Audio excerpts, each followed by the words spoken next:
Hey, what's up there, YouTube? How you doing? Pale Rider station here, channel.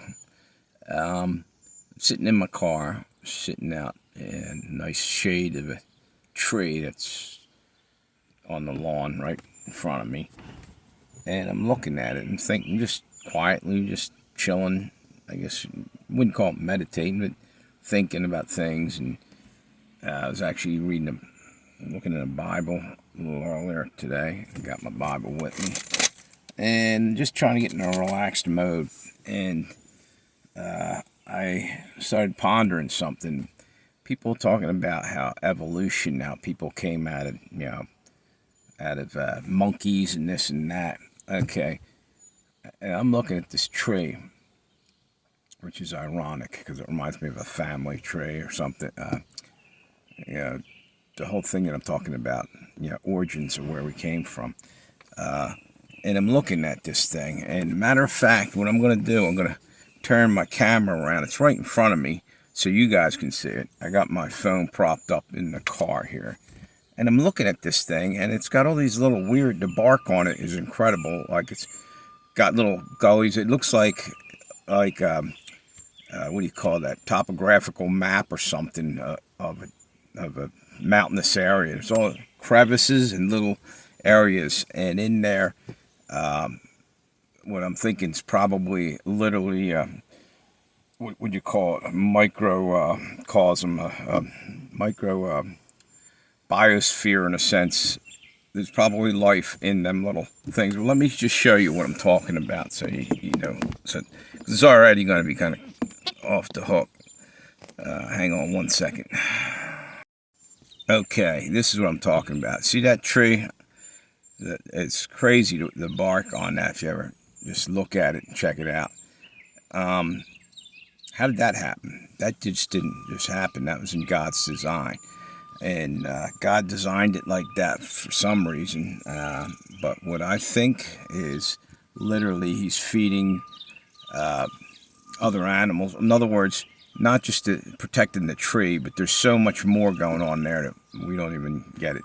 And that's balance. He's literally balanced nature, and man comes along and starts genetically modifying things and unbalances it. But anyway, if you look at them crevices on that tree right there, I'm going to do it close up in a couple minutes. I'll walk over to it.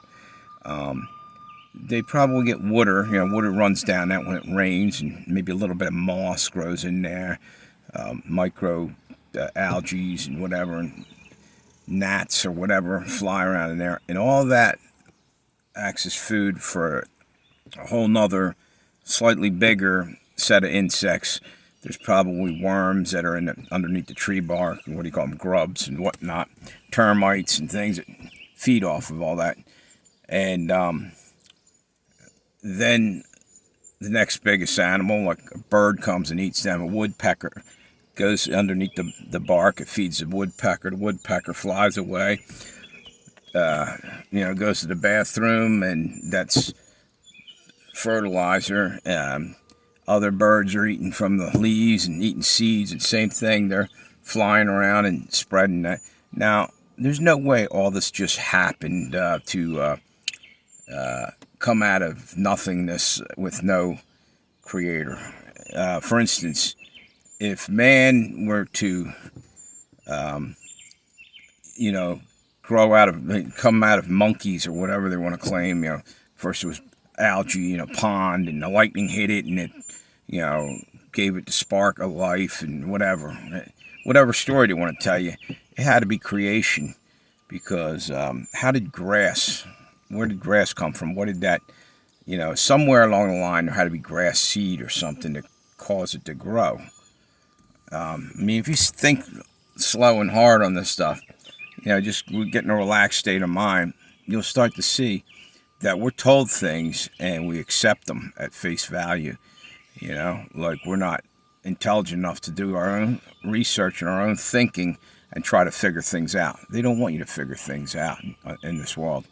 They want you to remain ignorant and never question anything. You should question everything.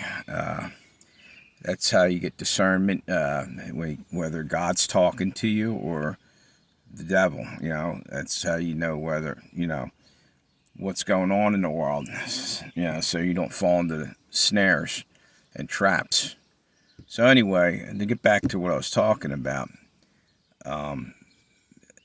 everything in here is everything in nature is in balance till man came along with his so-called high IQ, thinking that he could conquer the world and just be his own god, and that's where we ran afoul.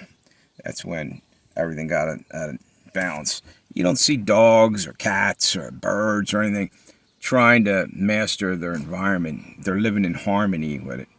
Man's the only one that seems to do that. Animals are pretty much innocent of that. They don't have that greed factor. And that greed factor isn't from God. It comes from the devil. That's the original sin coming out of us. You know, more or less pride and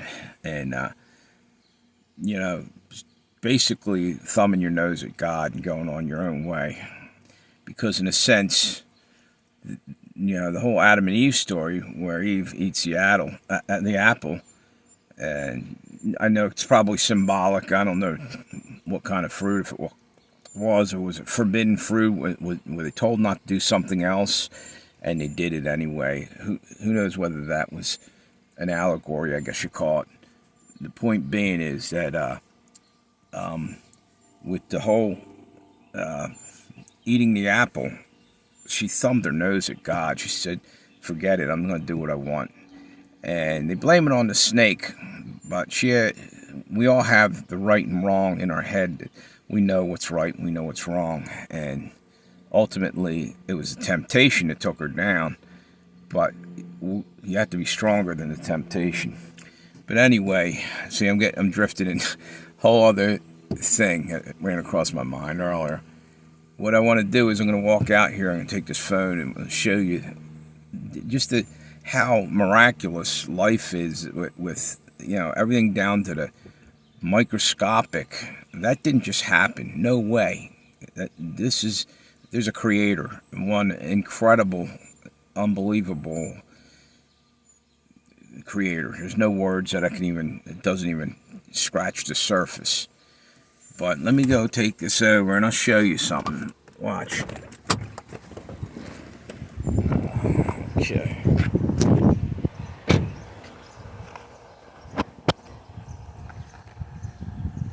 See this?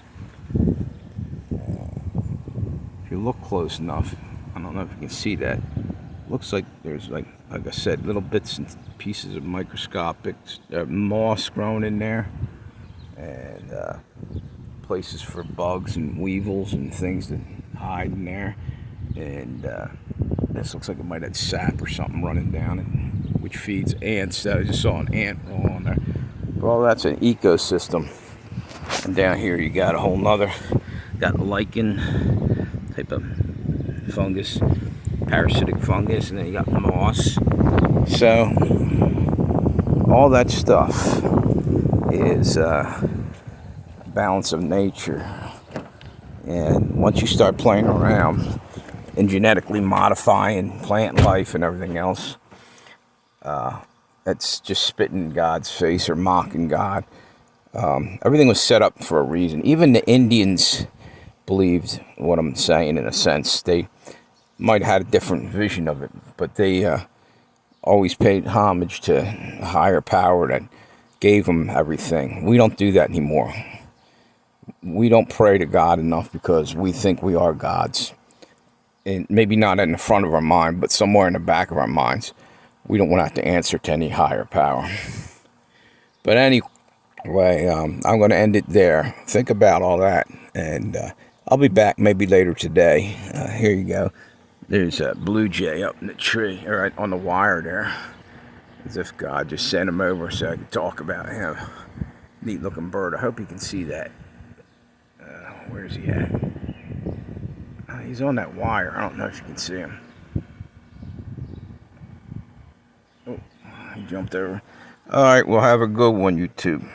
So, last thing I got to say here on this is, excuse me, is that the scripture doesn't talk a lot about balance in nature theory. It does describe it in a way, but it doesn't. You can't actually see it written in there. Balance in nature. But what I was going to say with this is that wait a minute. That there was a grand design in everything, and that doesn't just happen with evolution. No way. No way. There was a blueprint that was followed by whoever made that blueprint, which is God, a higher power, and people don't want to. They don't want to acknowledge that. But it says in the Bible, it does say, not even a sparrow will fall from the sky without God knowing it. He's aware of everything, even the tree bark over there I was telling you about. He probably put that in my head to say that, to show you the microcosm, the small microscopic. He's got everything in the whole world in his hands, so to speak. So there's that. And the other thing you got to remember is John 3:16. For God so loved the world, he gave his only son. So basically, what I'm saying is he loves his creation and we're part of it. So don't let the devil lie to you. There's forgiveness if you go and ask for it. If you go live in sin, you're going to be where you're at and stuck, and it's not a good thing. Have a good day, YouTube.